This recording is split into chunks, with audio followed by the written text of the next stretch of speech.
Olá, eu sou Milena Sandri. Hoje iremos mostrar a respeito das observações que a gente faz, toda a análise do telhado, como eu comentei no vídeo anterior, e também a divisão dos circuitos, porque a gente opta por utilizar um inversor em vez do outro. A análise que a gente fez do telhado de um cliente, então esse cliente ele tem telhado sudeste e noroeste, aqui noroeste, aqui sudeste.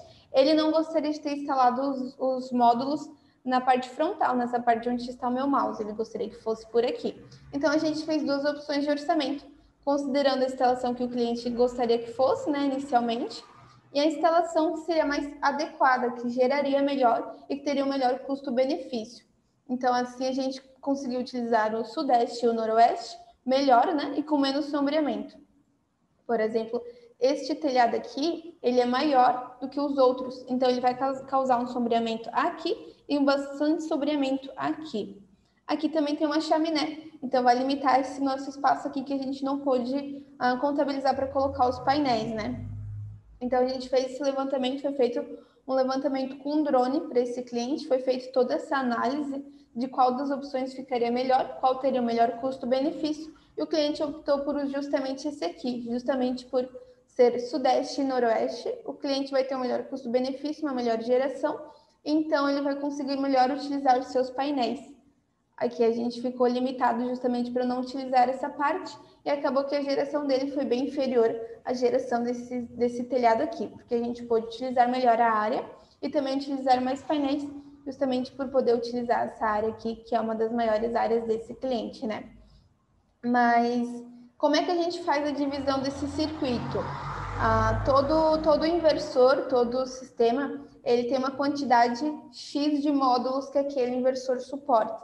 Então, a gente não pode sobrecarregar o inversor, porque senão a geração, a rentabilidade desse inversor vai cair. Então, por isso a gente é limitado, de acordo com o inversor, aquela quantidade X de painéis. Eu vou mostrar aqui para vocês agora, então, a nossa planilha que a gente utiliza para o orçamento, com a quantidade que cada inversor suporta de painéis. Por exemplo, a gente tem o inversor de 110 kW, ele é dividido por 10 MPPTs. MPPTs são os circuitos desse inversor. Então, ele pode ser dividido entre 10 telhados diferentes, 10 águas, 10 direções diferentes. Ah, Milena, mas eu tenho 11, eu tenho 12, por que eu não posso dividir em mais?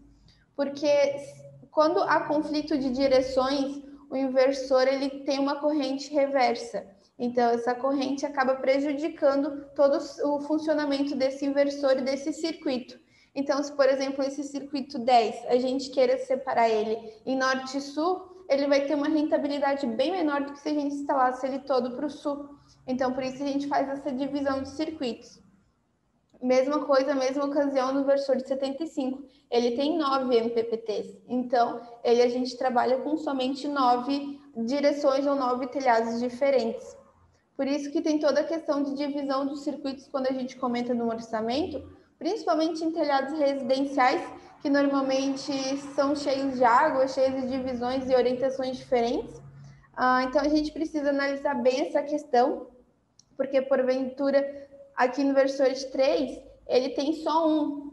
Então, a gente conseguiria utilizar somente um telhado, somente uma inclinação e somente uma direção. Então, se porventura a gente precisar instalar, não couber tudo num telhado só, tudo numa água com inclinação de 30 graus virado para o norte, por exemplo, a gente tiver que utilizar o sul, a gente não vai conseguir utilizar o inversor de 3. A gente vai ter que utilizar o inversor de 4, porque ele tem duas divisões de circuito. Então, a gente vai conseguir utilizar esse inversor de 4 nesse caso. Se porventura tivéssemos a questão de 3 telhados, precisássemos utilizar 3 telhados, a gente teria que optar por outro inversor.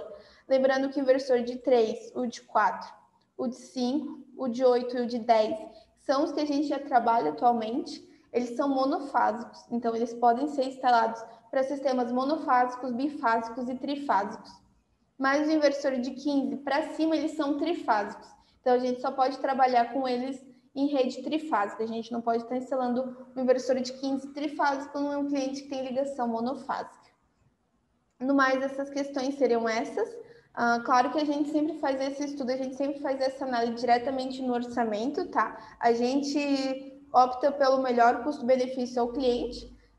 Se é um inversor maior, como é um inversor menor, a gente diminui um pouco a quantidade de painéis para caber num inversor mais barato.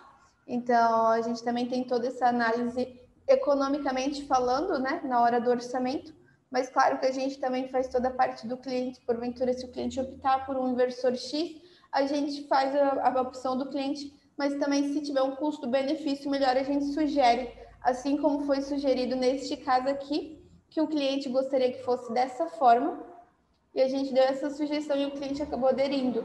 Então, essa foi um dos casos que o cliente aderiu ao nosso custo-benefício e com certeza ele saiu bem contente dessa análise, tá bom? Qualquer dúvida, sempre podem entrar em contato com o setor de orçamentos. A gente vai estar aqui para disponibilizar qualquer dúvida que vocês tenham, a gente vai sanar qualquer dúvida. E no mais é isso, até mais, pessoal, até o próximo vídeo.